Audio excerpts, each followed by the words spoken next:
The galaxy had forgotten them. That was the point. 3,000 years had passed since the Great Purge, and the galactic hegemony had done its work well. Earth was now a dead rock, its surface burned to glass, its coordinates removed from every star chart in existence. The word human had been erased from 17,000 languages. Teachers did not teach about them. Parents did not tell stories about them. They had become nothing. Less than nothing. They had become a silence where a word used to be. The Council of Eternal Species ruled from the Throne Nebula, a place of impossible beauty where stars were arranged like jewels in a crown. The 5 ruling species had governed the galaxy for 10,000 years, and they intended to govern it for 10,000 more. They were ancient. They were powerful. They were afraid of nothing, except memories, in their oldest genetic records. Passed down through generations like a disease, the Council remembered why the Purge had been necessary. The humans had been dangerous, not because they were strong. Many species were stronger, not because they were smart. Many species were smarter. They were dangerous because they would not stop. They would not surrender. They would not accept their place in the natural order of things. The humans had looked at slavery and called it evil. They had looked at tyranny and called it wrong. They had taken these simple ideas and spread them like a virus through the galaxy. They had united species that had been enemies for 1,000,000 years. They had turned slaves into soldiers and soldiers into liberators. They had made the hegemony bleed, so the hegemony had killed them all. Every man, every woman, every child. They had burned their cities and poisoned their oceans and turned their blue sky black with ash. And when it was done, they had erased every record of their existence. They had made humanity into a ghost story, and then they had made the galaxy forget the ghost story too. For 3,000 years, it worked. Then Kethvaros found the drawing. Kethvaros was young for a Volante, barely 200 years old. He had 6 eyes arranged in a circle around his head, and each eye could see a different spectrum of light. His people were archivists and scholars, keepers of knowledge, and Kethvaros was good at his job.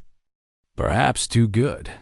He had been sent to the outer reaches to catalog the ruins of a dead outpost. It was boring work. The outpost had been abandoned for thousands of years, and there was nothing there but dust and broken machines. Or so everyone thought. Kethvaros found the drawing in a small room that had once been a living quarters. It was hidden behind a wall panel, protected by a simple container that had somehow survived the ages. When he opened the container, his 6 eyes went wide. The drawing was crude. A child had made it, using colored pigments on a sheet of synthetic polymer. It showed a yellow star and a planet that was blue and green. There were stick figures on the planet, simple shapes with round heads and straight bodies. They had 5 fingers on each hand. Some of them were holding what looked like flowers. At the bottom of the drawing, there were words.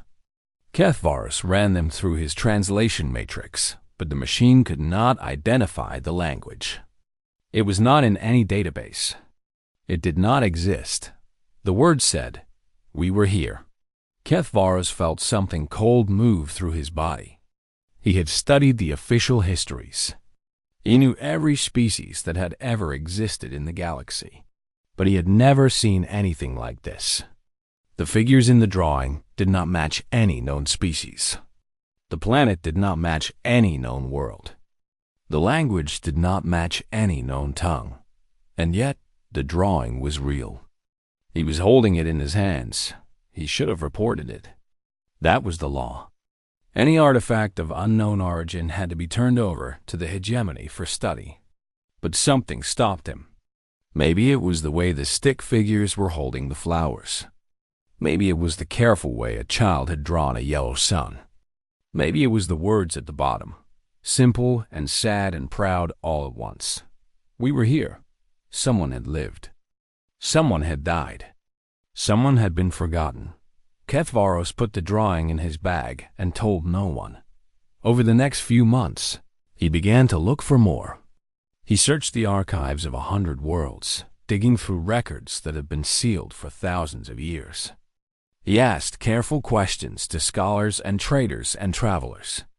He followed rumors that led to dead ends and dead ends that led to more rumors. And slowly, piece by piece, he began to find the truth. There were gaps in the history. Not obvious gaps, but small ones. A battle that made no sense because one side was missing. A technology that appeared from nowhere with no inventor. A genetic sequence that existed in a dozen species, but belonged to none of them. Someone had been removed from the story, and the removal had left holes.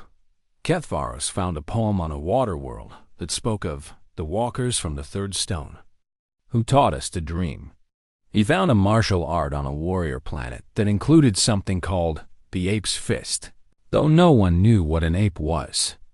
He found a medical technique that could cure diseases no other method could touch, and no one knew who had invented it. He found a nursery rhyme that children sang on 100 worlds, about brave friends who went away and promised to return. He found fear. The hegemony was afraid of something. He could see it now, once he knew how to look. They had spies everywhere, watching for certain words, certain ideas, certain questions. They had lists of forbidden topics that no one was supposed to know about. They had killed scholars for asking the wrong questions. They were afraid of a memory. Kethvaros sat alone in his small ship, looking at the child's drawing. The stick figures smiled up at him with their simple faces. The yellow sun shone down on their blue and green world. "Who are you?" he whispered. The drawing did not answer. But somewhere, in the dark between the stars, something was listening. Something that had been waiting for 3,000 years. Something that remembered everything the galaxy had been forced to forget. The humans were not gone. They were just very, very patient. The human who had saved Kethvaros was named Marcus. He was young by human standards, barely 40 years old, with dark skin and gray eyes that seemed to look through everything they saw. He moved with a quiet confidence that reminded Kethvaros of predators he had seen on hunting worlds. "You have questions," Marcus said, as the strange ship carried them through space. "Everyone has questions when they first meet us." Kethvaros had so many questions that he did not know where to start. How had they survived? Where had they been hiding? Why had they stayed hidden for so long? But only one question mattered. "How many of you are there?" Marcus smiled, but there was sadness in it. 12,000. That is all that remains of 8 billion. The ship traveled for 3 days through routes that Kethvaros could not follow. They passed through something that his instruments could not measure, a fold in space that should not have existed. And then they arrived. The place was called Haven. It existed in a pocket of space that the hegemony sensors could not detect, hidden in the shadow of a black hole that bent light and time around it. A small fleet of ships orbited a station that had been built from the wreckage of 1,000 vessels. It was ugly and patchwork and impossible. It was beautiful. "Welcome to what remains of humanity," Marcus said. They brought Kethvaros before a council of leaders. There were 12 of them, representing different factions and families among the survivors. But one figure drew his attention more than all the others. She was old.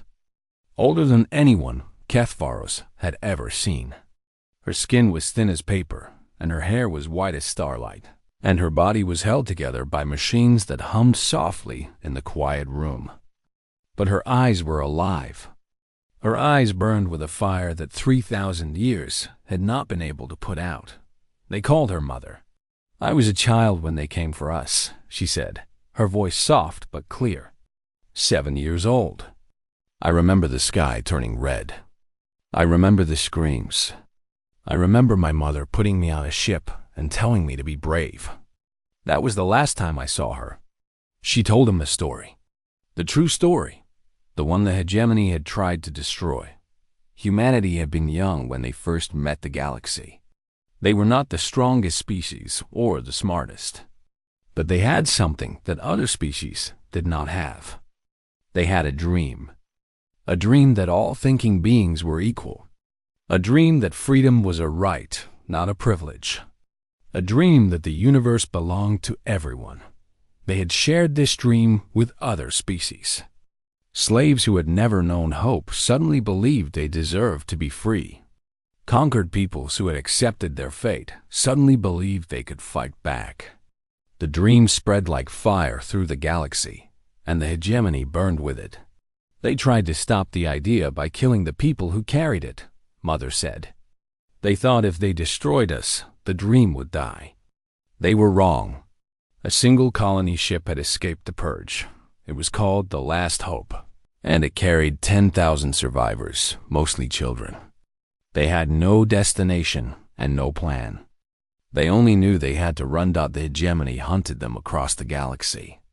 Every time they found a hiding place, the warships came. Every time they tried to settle, the bombs fell.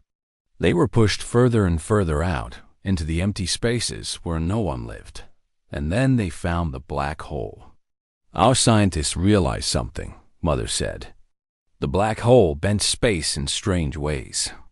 There were pockets near it where normal physics did not apply. Places where we could hide and the hegemony's sensors could not find us. So we flew into the darkness, and we let the universe swallow us. They had lived in the shadows for 3,000 years. They had survived on scraps and salvage. They had built their station piece by piece, generation by generation. They had watched the galaxy from their hiding place and seen the hegemony grow stronger and more cruel, and they had planned. We are not the same people we were, Mother said. 3,000 years of hiding has changed us. We have learned to be patient. We have learned to be invisible. We have learned to strike without being seen and disappear without a trace. The hegemony thinks they killed us. They are wrong. They just taught us how to become ghosts. Kepharos listened to all of this with his 6 eyes wide. He thought about the child's drawing in his bag, the one that had started everything.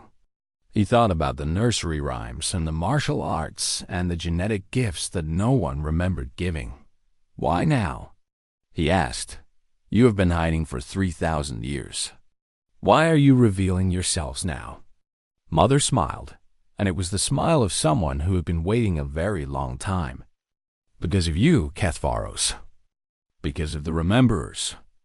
You proved something we have been waiting to see. What? That the galaxy is ready to remember. That the hegemony's lies are starting to crack.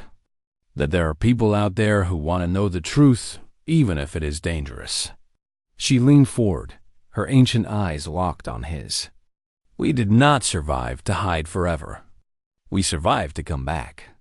And now, thanks to you, we know the time is right. Marcus stepped forward.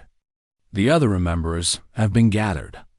General Voskrin, Dr. Yiltan, Pilot Xenosol. They are all here, all safe. We brought them in after the attacks. The hegemony will hunt us, Kepharos said. They will not stop until we are all dead. Let them hunt, Mother said. They have been hunting us for 3,000 years, and we are still here. We are still watching. We are still waiting. She stood, and despite her age, despite the machines that kept her alive, she seemed to fill the room with her presence. The hegemony made a mistake when they tried to erase us. They thought they were destroying an enemy. They were wrong. They were creating a legend. She looked at Kepharos with eyes that had seen the death of a world and the birth of a new hope. You cannot destroy a ghost, young one. You can only make it angry. And we have been angry for a very, very long time. Kepharos felt something shift inside him. He had spent his whole life believing in the hegemony's version of history. Now he knew the truth. And the truth changed everything. What happens now? He asked. Mother's smile grew wider. Now we stop hiding. Now we stop waiting. Now we remind the galaxy who we are." She turned to look out the window at the stars beyond. The stars that had watched humanity burn and humanity survive and humanity rise again. "Now," she said, "we go to war." Cathvars was not supposed to be on Tethys 9. The planet was a resort world for the rich and powerful, and a poor alchemist had no business there. But he had heard a rumor, and rumors were all he had now. An old singer lived in the mountains above the pleasure cities. She was very old, even by the standards of her long-lived species, and she remembered songs that no one else remembered. Songs from before the hegemony. Songs that had been forbidden. Cathvaros found her in a small house made of stone. She was blind and her scales had faded to gray, but her voice was still strong. When he asked her about the old songs, she laughed. "You are looking for the walkers," she said. It was not a question. The walkers? The pale walkers. The ones who taught us fire. The ones who taught us to look at the stars and wonder. She turned her blind eyes toward him. The ones we were told to forget. She sang him a song. It was in a language he did not know, but his translator caught pieces of it. The song was about friends who came from far away. They had soft skin and strange eyes, and they laughed easily. They taught the singer's people how to make tools, and how to heal the sick, and how to tell stories. And then one day, they went away, and they never came back. "Where did they go?" Cathvaros asked. The old singer was quiet for a long time. "They did not go anywhere," she finally said. "They were taken. Taken and burned and forgotten. But you cannot burn a song, young one. You cannot forget a melody. We sing it still, even though we do not know why." Cathvaros left Tethys 9 with more questions than answers. But he was not alone anymore. On a secure network that existed in the spaces between official channels, he had found others like him. Seekers, doubters, people who had found the holes in history and wanted to know what had filled them. There was General Voskrin, a decorated military commander who had been stripped of his rank for asking the wrong questions. He had fought a battle in the outer reaches against an enemy that officially did not exist. His ships had been ambushed by tactics that no known species used. His soldiers had been killed by weapons that no known species built. And when he reported this to the hegemony, they had called him a liar and taken everything from him. "I know what I saw," he told Cathvaros through the encrypted channel. "I saw ships that moved like nothing I had ever seen. I saw soldiers who fought like they had nothing to lose. And I saw something else. Something I have never told anyone." "What?" "One of them was captured. Just for a moment, before he killed himself. He looked at me with these strange flat eyes, and he smiled. And he said something in a language I did not know. My translator could not process it. But I recorded it, and I have played it back 1,000 times. What did he say?" The general was quiet. He said, "We remember. We all remember." There was also Dr. Yiltan, a geneticist who had made an impossible discovery. She had found a genetic sequence that appeared in the DNA of dozens of species across the galaxy. It was not natural. It had been engineered, designed, placed there on purpose. And it was very, very old. "Someone modified us," she told the group. "All of us. Hundreds of species. Someone gave us gifts. Better immune systems. Longer lives. Resistance to certain diseases. And then they were erased from history, and we forgot who had helped us. Why would the hegemony hide that?" Cathvaros asked. "Because it means they owe a debt," Dr. Yiltan said. "It means someone helped them before they were powerful. And the hegemony does not like to owe anyone anything." And there was pilot Xenosol, a young transport pilot who had heard something impossible. She had been flying through a dead sector, a region of space where no one lived, when her communications array had picked up a signal. It was weak and broken and very old, repeating on a loop that had been cycling for thousands of years. a voice, speaking words she did not understand. But the tone was clear. Someone was calling for help. Someone was saying goodbye. "I traced the signal," she said. "It came from a system that is not on any map. A system that has been erased from the star charts. But it is there. I saw it with my own eyes. A yellow star and 9 planets. And the third planet, what about it?" Xenosol's voice was barely a whisper. It was covered in glass. The whole surface. Someone burned it until the rock melted and became glass. No one does that by accident. Someone wanted to destroy that world completely. Someone wanted to make sure nothing survived. The group called themselves the Rememberers. They met in secret, shared information in code, and trusted no one outside their small circle. They knew they were being watched. They knew they were in danger. But they could not stop. The mystery was too big. The holes in history were too deep. Kethvaros studied the hegemony's military records.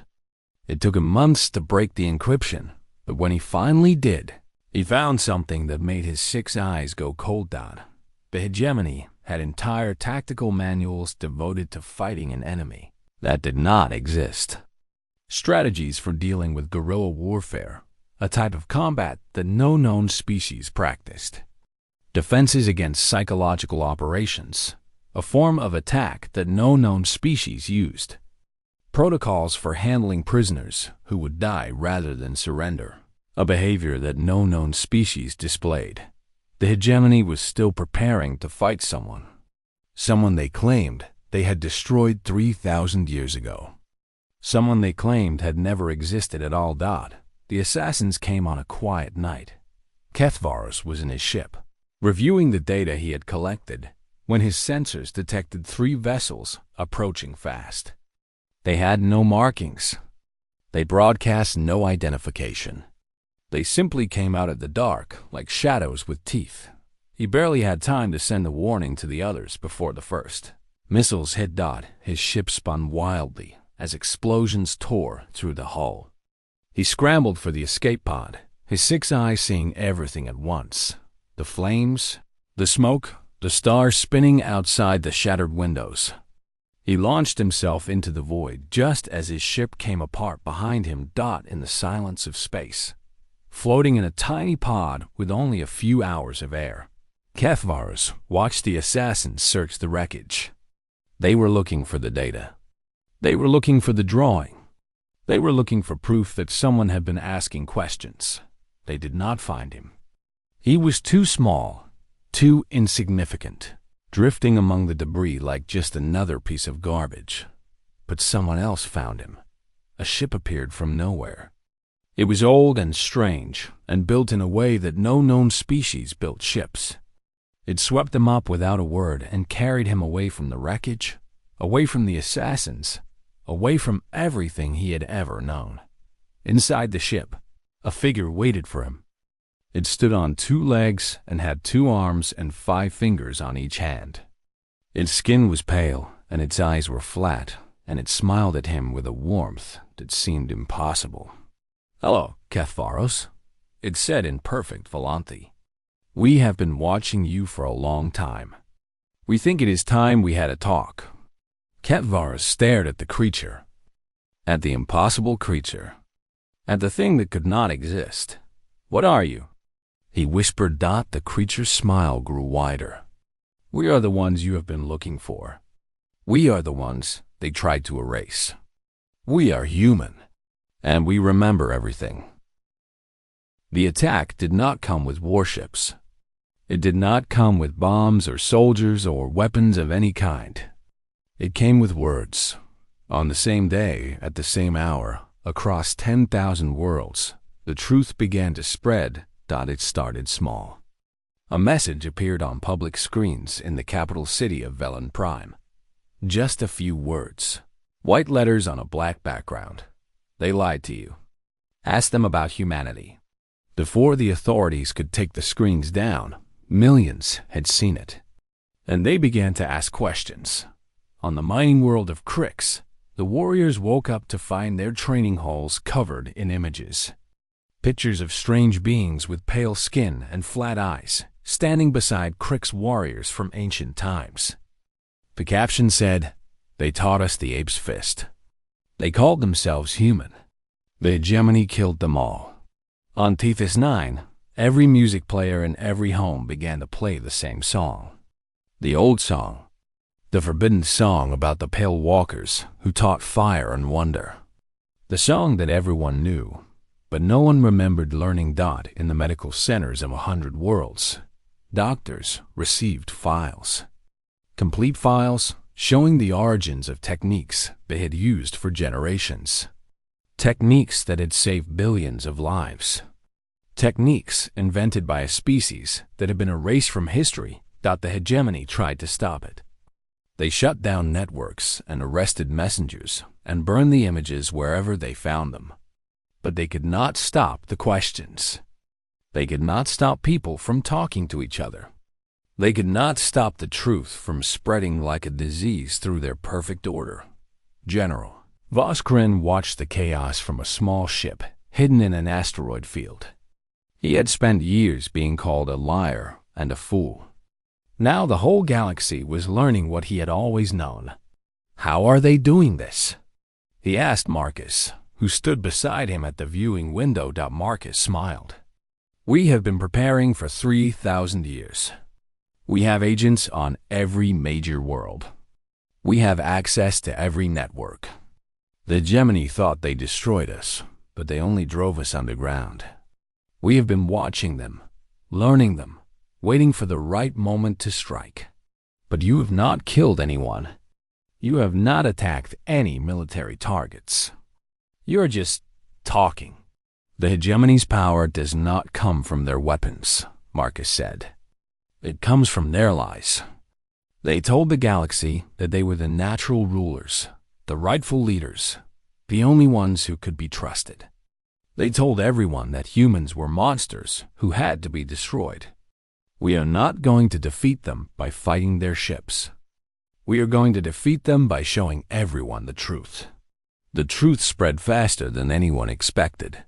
Species that had been loyal to the hegemony for thousands of years began to question that loyalty. If the hegemony had lied about humanity, what else had they lied about?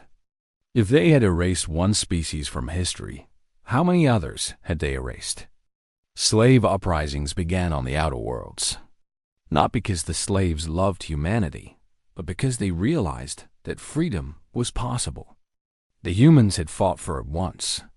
Others could fight for it again. The hegemony's grip began to slip, but the truth was not the only weapon the humans used.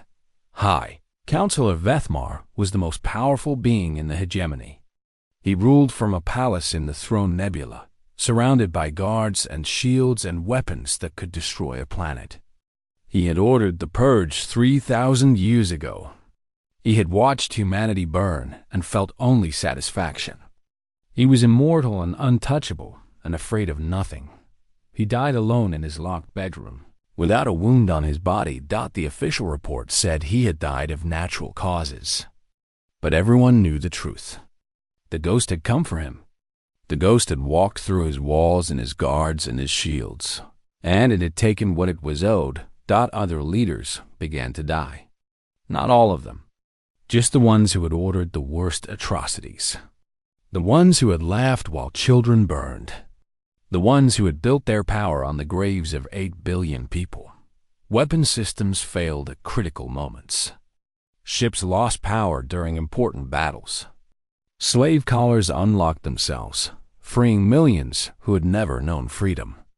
The humans were everywhere and nowhere, striking without warning and disappearing without a trace. A whisper spread through the galaxy's underclass, through the slaves and the poor and the forgotten. The same whisper in 1,000 languages. The humans are back, and they remember what you did. Dr. Yiltan worked with human scientists to spread the genetic truth. Together, they proved that the humans had modified dozens of species, giving them gifts that had saved countless lives. The hegemony had repaid this kindness with genocide. The galaxy had been living off human generosity for 3,000 years and had not even known it. They made us better, Dr. Yiltan told a secret gathering of scientists from a dozen worlds. They asked for nothing in return, and the hegemony killed them for it. What does that tell you about who the real monsters are? Pilot Genisol led a mission to Earth, the burned world, the glass planet. She broadcast images to every corner of the galaxy. The melted cities, the poisoned oceans, the silence where 8 billion voices had once lived. This is what the hegemony does to those who dream of freedom, she said. This is what they do to those who believe that all beings are equal. Look at this world and ask yourself, is this the future you want? The galaxy looked. And the galaxy answered. Rebellion spread like fire through dry grass. Worlds that had been loyal to the hegemony for millennia declared independence. Species that had been enemies united against the common threat. The hegemony's armies were strong, but they could not be everywhere at once. They could not fight an idea. They could not kill a ghost. Kethvaros stood on the bridge of a rebel ship, watching the chaos unfold. He had started this. His questions had cracked the dam, and now the flood was washing away everything the hegemony had built. Are you afraid? Marcus asked him. Yes, Kethvaros admitted. But I am also hopeful. I spent my whole life believing the hegemony's lies. Now I know the truth. And the truth is worth being afraid for. Marcus put a hand on his shoulder. It was a strangely warm gesture. Strangely human. That is exactly what my ancestors believed, he said. They died for the truth. They died so that someday someone like you would find it. In her chamber on Haven, Mother watched the galaxy burn. Not with fire, but with truth. Not with destruction, but with awakening. She was very old now, older than anyone had a right to be. The machines that kept her alive were failing. But she had lived long enough to see this moment. She had lived long enough to see the reckoning begin. We remember, she whispered to no one and everyone. We all remember. And now so does everyone else. The war had begun. But it was not a war of ships and soldiers. It was a war of stories and songs and memories. It was a war that humanity had been fighting for 3,000 years. And finally, they were winning. The war lasted 11 years. It was not an easy war. The hegemony was old and powerful, and they did not give up their empire without a fight. Billions died on both sides. Worlds were burned. Fleets were destroyed. There were moments when it seemed like the rebellion would fail, when the weight of 10,000 years of tyranny would crush the fragile hope that humanity had planted. But hope is a stubborn thing. It does not die easily. The humans fought like ghosts. They appeared from nowhere and disappeared into nothing. They struck at the weak points and vanished before the hegemony could respond. They taught other species how to fight the same way. Guerrilla warfare, they called it. The art of the small and the hidden defeating the large and the proud. General Voskrin led the military campaign. He had spent years being mocked for claiming he had fought an enemy that did not exist. Now that enemy fought beside him, and together they broke the hegemony's fleets one by one. Dr. Yiltan worked to undo the genetic locks that the hegemony had placed on slave species. Billions of beings who had been born into chains discovered that their chains were lies. They were not naturally inferior. They had been made to believe they were inferior. And once they stopped believing, they stopped obeying. Pilot Genisol flew missions to the forgotten corners of the galaxy, bringing supplies and hope to worlds that had been abandoned. She found other survivors, other species that the hegemony had tried to erase. They joined the fight. The rebellion grew. Kethvaros became something he never expected to be. He became a symbol. The alien who had found the truth. The outsider who had helped humanity return. His face appeared on posters and broadcasts across 1,000 worlds. He did not want the attention, but he understood why it mattered. If a hegemony archivist could turn against his masters, anyone could. And through it all, Mother Watch thought she was dying. Everyone knew it. The machines could only do so much, and her body was simply too old, too tired, too worn out by 3,000 years of survival. But she refused to die before the war was won. She had waited too long. She had sacrificed too much. She would see this through to the end. The end came on a cold morning in the Throne Nebula. The Council of Eternal Species had been the heart of the hegemony for 10,000 years. 5 ancient species, ruling together in perfect harmony, crushing anyone who challenged their power. But 3 of those species had joined the rebellion. One had been destroyed when its homeworld turned against it. And the last, the Velothi who had ordered the purge, stood alone in their empty council chamber, surrounded by rebels. High Counselor Methvi was the last of the old guard. He was ancient and cruel, and he had never known defeat. He looked at the rebels who had come to take him, and he laughed. "You think you have won?" he said. "You have won nothing. We will rise again. We always rise again. And when we do, we will finish what we started. We will burn every human, every sympathizer, every trace of your pathetic dream." "You cannot." He stopped. A figure had stepped forward from the crowd of rebels. An old woman, held upright by machines and willpower and nothing else. Her hair was white and her skin was thin, and her eyes burned with a fire that 3,000 years had not been able to put out. "I remember you," Mother said. "I was 7 years old when you gave the order. I watched my world burn. I heard my mother scream. I have carried that memory for 3,000 years, waiting for this moment." Methvio's laughter died in his throat.